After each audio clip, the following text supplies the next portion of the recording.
I'm here today with the Chief Executive of Alpha Group PLC, Morgan Tillbrook, and we're going to talk about the company's performance following its first half results. Morgan, hello. Hi, morning. Now, Morgan, I've interviewed you a few times now, and to put it bluntly, you don't show any signs of slowing down. No, it's been a good period, H1 for sure. Yeah, definitely. And how would you sum it up? Because the results are out, they're very, very strong. Just help us begin to get our heads around those results. Yeah, they are strong. I'd say they're consistently strong. Yeah. That's the key message. We've delivered on strategy across the board. All of the divisions have delivered growth, meaningful growth. And when you put that together into a group, it ends up with a fantastic set of numbers that we've seen in these interims. So the consistency is the key in delivering on strategy, which I'm really proud of the team and a lot of the results. Yeah, so we're going to unpick it a bit, but let's take out one standout number to say the least. Okay. Revenue up 89% on H1 last year. What's behind that?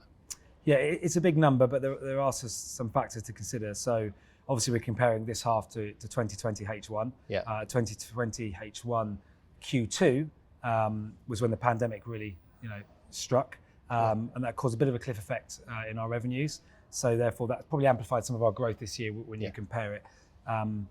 But off the back of that quarter, we then did see a very strong H2 in 2020. So we quite quickly saw a normalization. But that being said, it's still a big number, 89%, and a lot of that growth has come from client acquisition, moving up the food chain. Yeah. When I say that, I mean winning bigger clients as we scale. Our strategy is a lot clearer now. So I think we're becoming a better business at executing faster. I think we've had an advantage over probably a lot of the other non-bank competitors and banks because our culture is a very good culture, a high-performing one. So in times like pandemics, I think that's when cultures really stand out. Yeah. And if you think, we're speaking now in September 2021, is your sense that the pandemic is to an extent in the rearview mirror? Are we in the midst of it? How are you viewing it? Yeah, I have to be sensitive to say it's in the rearview mirror because obviously there's still a lot of things going on for individuals and for businesses that are difficult. Travel is still a difficult sector, and we have clients in travel. But I'd say outside of some sectors, generally it has returned to normality. Yeah. And of course, there's some sectors like digital that have doubled their business in 12 to 18 months in some cases. So it's some swings and some roundabouts, so to speak. But I would say generally it's pretty consistent. Yeah. Let's go back into the results. The margins have increased quite significantly, actually, up into the sort of mid, higher 40% this year or this half.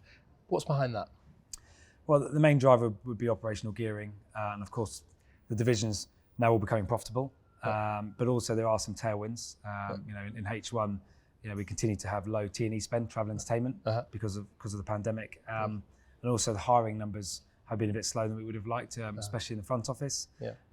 So although the margins obviously at an elevated level at the moment, and we do see strong margins long into the future, I probably wouldn't expect to see the same margin in H2, predominantly because we will be going out to visit a lot of our clients. We've got a lot of hiring going on now that the lockdown has been released.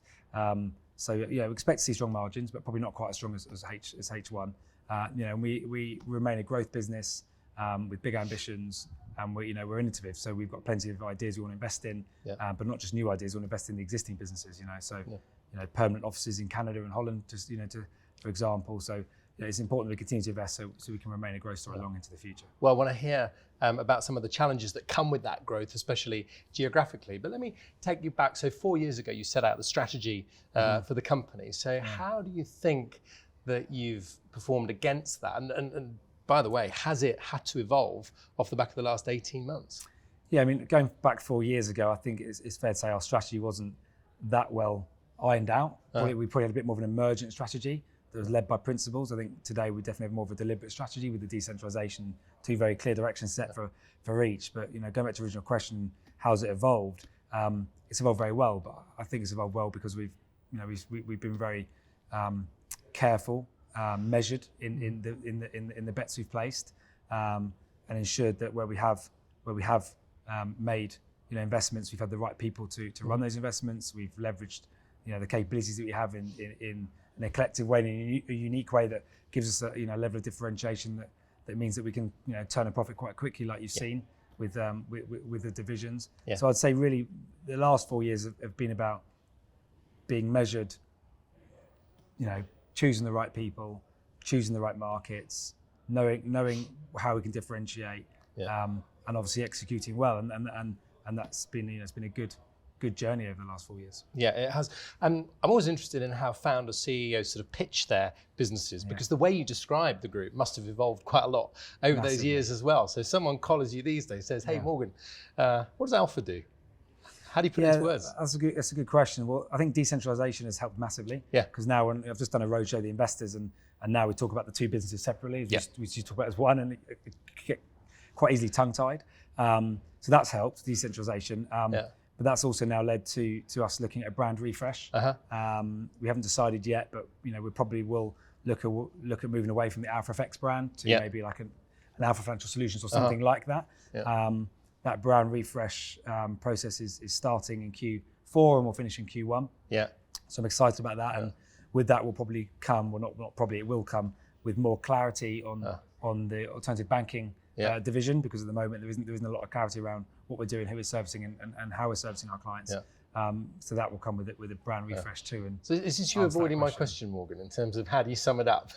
I don't think it's avoiding the questions. I think the market obviously knows clearly what we do in FX risk management. That's what we've been doing for a very long time. The alternative banking is a new division. The numbers speak for themselves in H1. It's been a fantastic period for the business, and we see it now as so to speak, a second engine of the business. I think we now have two growth engines, FX risk management and alternative banking. Got it. And just for the uninitiated, when you talk about alternative banking, what's another way of saying that? What does it encompass? Ultimately, we're providing banking services like your high street banks, your Barclays, your Lloyds, your business banks, but with better technology and more tailored technology to solve more needs for customers that maybe isn't solved by the banks. I'm not going to go into today the markets that we're focusing on, because we're still kind of working a bit of a stealth mode. So help me understand any difference, if there is a difference, in strategy between those two companies now that you've decentralized. How would you describe that? Well, they're two very different businesses in regards to the makeup of the people. So if you were to look at FX risk management, it's 80% front office, 20% operations. If you look at alternative banking, it's the polar opposite. So it's a significant technology team. And that makes up the vast majority of the headcount. And to scale alternative banking, it doesn't require as many heads. It's a very operationally scalable business. We probably will need to hire more compliance people to scale that business for onboarding, as well on the risk management side of the business. Although we have existing capacity in the sales team, significant capacity, because most of our sales team are still in their early years of their development. We still will look to hire, in the UK and internationally, and that's because we want to grow long into the future. So they're two very different businesses. How do we see scaling the risk management division? We kind of call it the land and expand strategy. So land into new countries, expand within those countries, but of course also expand our wallet share with our existing clients, and be sure to retain them, because it's easier to retain clients than it is to win new ones. You've got a formidable roster of clients. You're able to give us just a sense of the range, because you've got some world-class retailers in the mix. I mean, just remind us who you serve. We are very diversified, incredibly diversified as a business, and I think our results through the pandemic have demonstrated that. I think it's fair to say that we are moving up the food chain and servicing higher quality and larger businesses every year. And that's off the back of us having a bigger balance sheet, a better brand, more capabilities, and a maturing team. But we really are well diversified. But yes, we do service a lot of high quality, well-known businesses, but also some great businesses that you never would have heard of that are high quality. Just they don't happen to be on in the public eye.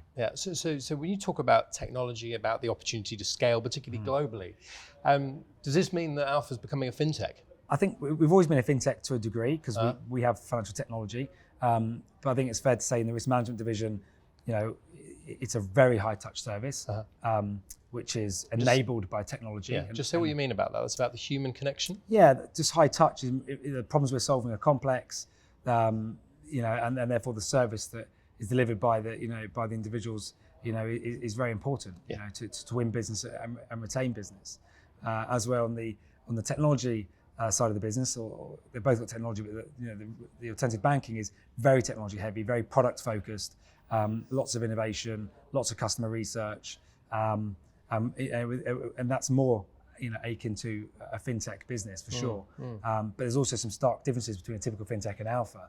Most fintechs service mass volume of clients, typically low value, and typically low touch. You go online and you chat to a bot, a robot. So alternative banking is high tech, but it's also high touch. So we're looking for high value markets that require that intelligent human interaction as well as the technology, and we feel that gives us more of a sustainable and enduring growth story. And as a business, we've always tried to focus on quality over quantity, and I think that's quite rare in fintech businesses. So yes, we are a fintech, ever more a fintech, but focusing on a different type of client, and looking for a service which is a bit less land grab, and more defendable. Makes sense. I've enjoyed interviewing quite a few of your team over the years, and they're hugely connected to you and vice versa. And I'm just interested in, particularly as you expand globally. So let's pause for a second. Just remind us where you are. Okay. So we have offices obviously in London, Toronto, Amsterdam, Malta, and any day now Milan. Right. Very nice. Good shopping. Good. Yes. So the question then is, how do you continue to grow and evolve the culture and not see it diluted? Because, worst case, you end up in some ivory tower disconnected from the people that, frankly, a lot of them come here to work because of you and the founding team. Yeah, don't flatter me. It's true though. That is what they say. Yeah, but I think they're also very humble. The business isn't reliant on me like it used to be. The culture is definitely ingrained throughout the business, and there's lots of leaders that their direct reports would speak the same about themselves as maybe the people you interviewed who reported to me speak about me. So I think that it is very well spread, and part of the focus is to always ensure that continues. Because things can happen to leaders, so you need to prepare for that. But I think what it really comes down to is being measured in how you scale. Have you got the management bandwidth to make sure that when you do scale, you can do it the right way, and you can not compromise on the culture. And a good example is if you look at our international offices, they're led by people that have worked at Alpha, for a long time, understand the business. We don't look for people with experience in our sector that happen to be in new countries and take the kind of the lazy approach of, well, let's go and acquire a team or buy a business. If you look at our story, it's been organic the whole way through. We've achieved significant growth numbers, but all been organic, and that I think that is probably the key. Staying organic and making sure we leverage the talent base here, who understand the culture, into new jurisdictions, and of course, monitor, measure, the culture. Now you're commenting about the culture of the business. How would you describe it? What are you proud of within it? What are you sort of prepared to sort of retain at all costs? I think first and foremost, what is a high performing culture? It's one where everyone's getting better every day, all the time, and I think for that to occur, there needs to be clear direction. There needs to be a lot of humility where people want to get better. There needs to be a lot of support from your co-workers. So very collegiate. And I think for that all to come together, you have to hire into an image.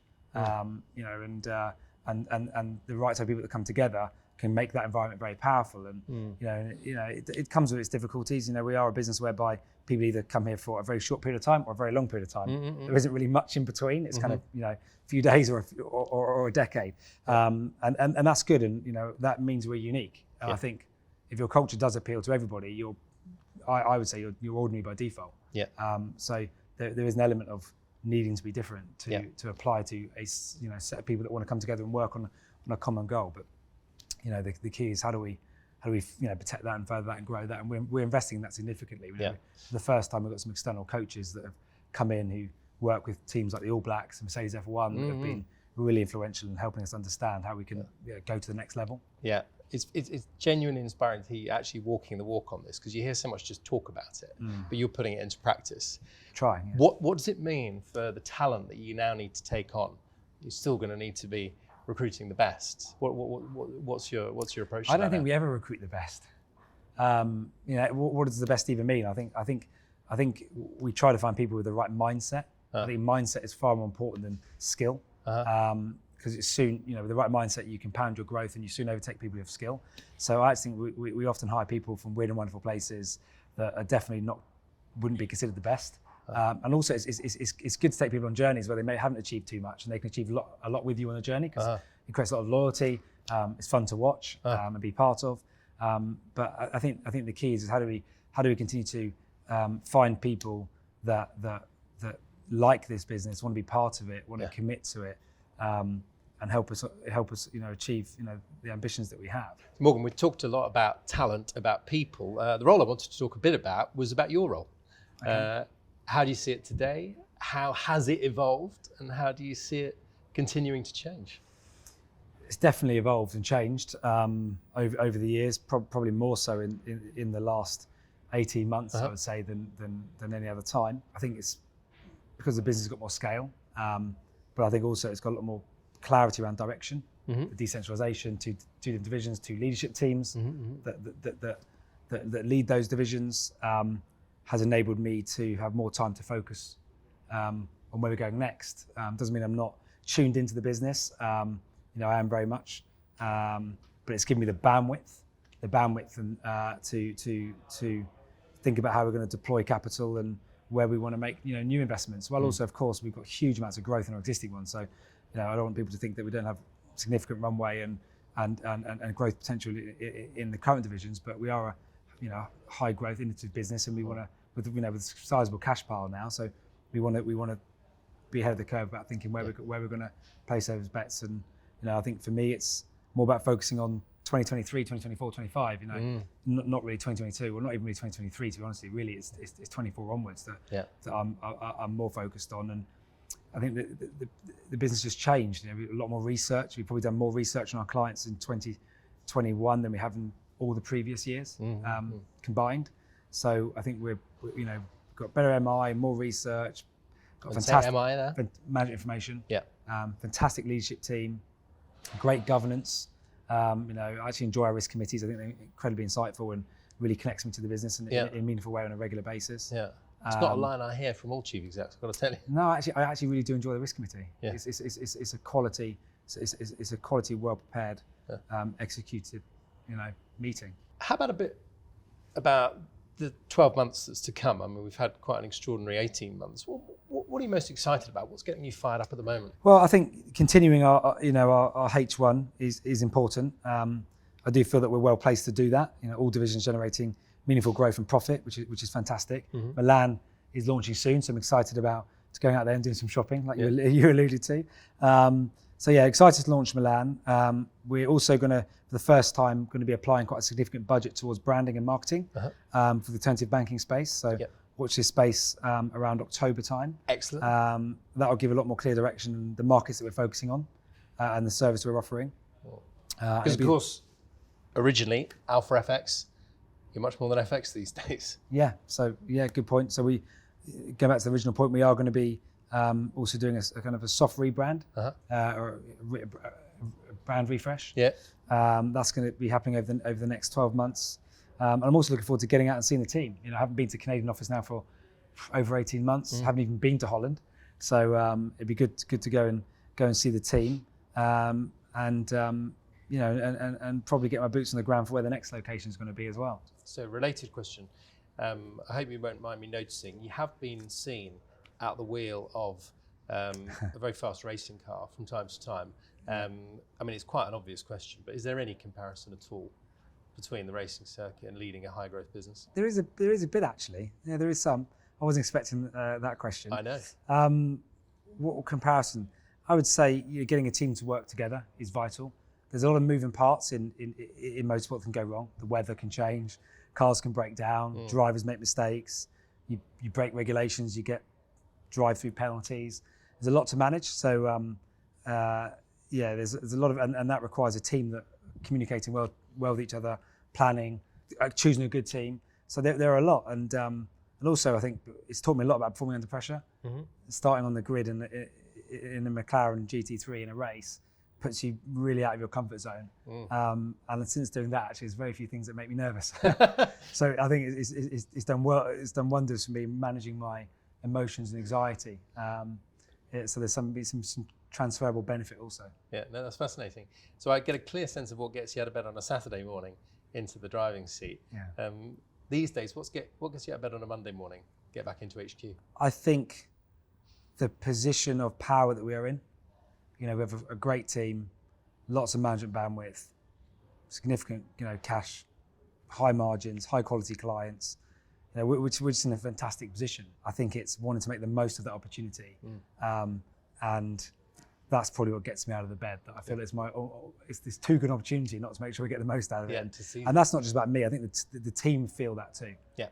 When you meet people at the coffee point, you can just see it in people. The energy, everyone knows it. That we're in the strongest position we've ever been. Yeah. And that gives me a hop and a skip and a jump when I get out of bed on a Monday morning for sure. Yeah, no, I get it. I see it. Final question: what would your message be to a current investor, or maybe someone standing on the threshold at the moment, eyeing it up? That we're definitely at the beginning of our growth journey.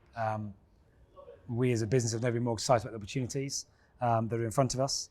We have incredible diversification across corporate clients, institutional clients, different products, countries. There'll be more investments to make to continue our growth story, as well as the existing ones we have huge amounts of capacity within them. We are a high value business, we're a high margin business. We focus on high value clients, and we only really play where we know we can create enduring growth stories. That is why we have the rating we do and the quality share register that we have currently. That's what I'd say to them. Good. Well, I hope you'll continue to share your story with me. I will do. Thank you. I enjoy these meetings. Yeah, thank you, Morgan Tillbrook. Great to see you. Thank you.